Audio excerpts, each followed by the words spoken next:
So this lecture is entitled The Free Speech Movement, Era of Nonconformity. And this is for a graduate course on the counterculture movement, 1960 to 1975. This movement corresponds with the civil rights movement and the anti-war movements going on around the country. During that era, the free speech movement is a small part of the larger set of movements protesting various governmental decisions and injustices around the nation. UC Berkeley is still known today as a university of unrest, and its history is one of protest, and that is where the free speech movement took place. Going back as far as the 1930s, UC Berkeley saw student activism protesting national and international issues from the Great Depression to the Civil War.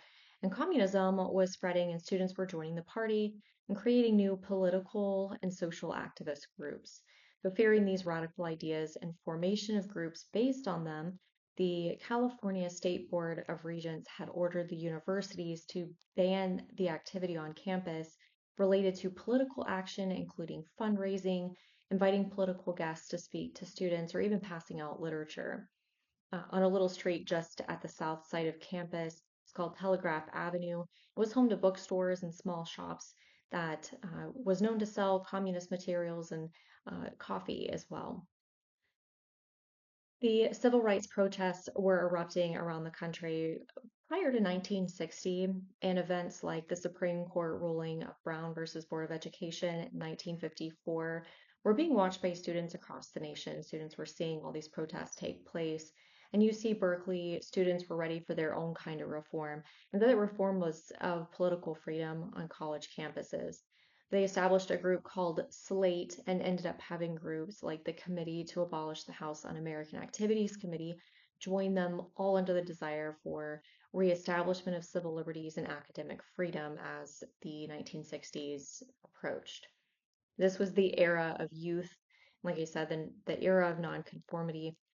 May of 1960, the Berkeley campus had a protest against the HUAC and against McCarthyism.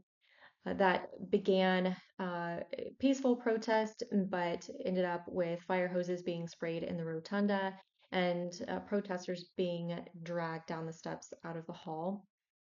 And UC Berkeley was in the perfect storm for the freedom movement of 1964, steeped in peaceful civil disobedience. It also fed the new philosophy of Eastern religion that would be studied for years to come by those in the counterculture movement.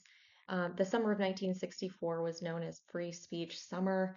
That fall semester at Berkeley had started calmly enough. Students had been working within the administration's requirements for about 6 years or so, about 1958, to have the ability to promote or host political groups on campus.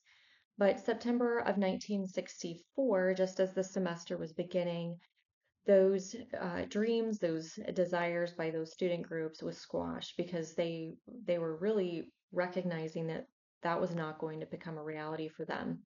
And they had been working within the bounds of the university rules to make changes, and so it was really not successful. Um, by a letter from the dean of students, actually, who had sent a letter to the organization presidents and chairmen that they would no longer be allowed to place tables at the Telegraph Avenue entrance at Berkeley. So that was that little street south side of campus.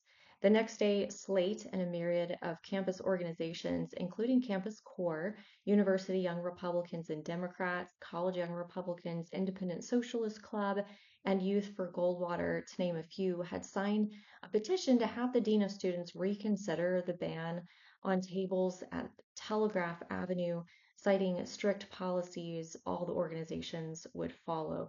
So trying to again stay in those bounds. One of those was we're going to use our own equipment. We won't borrow anything from the school. We're not going to put any signs up outside of what is on our table, things like that, in a way to uh, be able to have their political tables, fundraising tables, and the like, but also kind of keep it away from some of the campus or the school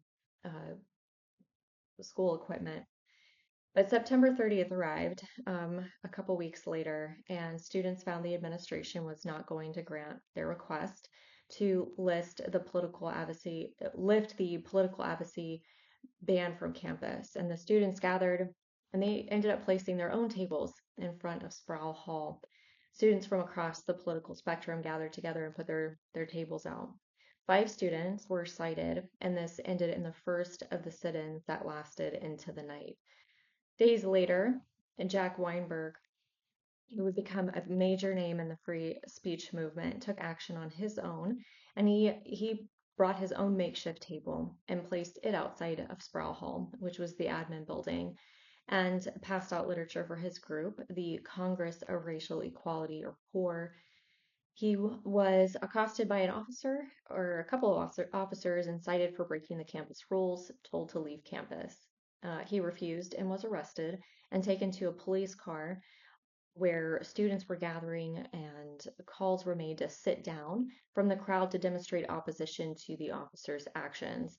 Students sat and began a 32-hour round-the-clock speeches kicked off by Mario Savio, who would become the face of the movement. Mario Savio was the leader of the free speech movement. He spoke first. He had actually spent some time before going to UC Berkeley, spent some time that summer in Mississippi working for civil rights before heading there and ending up leading the free speech movement at Berkeley. He had said in his first speech, just to kind of give you an idea of what they were looking for, eloquent, eloquent leader, eloquent speaker, had said a traditional view of university is community of scholars who get together with complete honesty and bring a hard light of free inquiry to bear upon important matters. No restrictions on the content of speech save those restricted by the courts. So it's kind of what the speeches consisted of, his being, again, eloquent. Savio had made several speeches that fall semester. He had made statements that he wanted to learn about the Constitution, constitutional rights, and have those instituted on campus. He wanted to demonstrate, but only do it peacefully, not to disrupt or destroy. It was never his plan. He had called for only those completely committed to the cause to join in the cause, and that was from a December 7th speech calling for no destruction and for peaceful protest. That ended with some of the demands being had for that movement.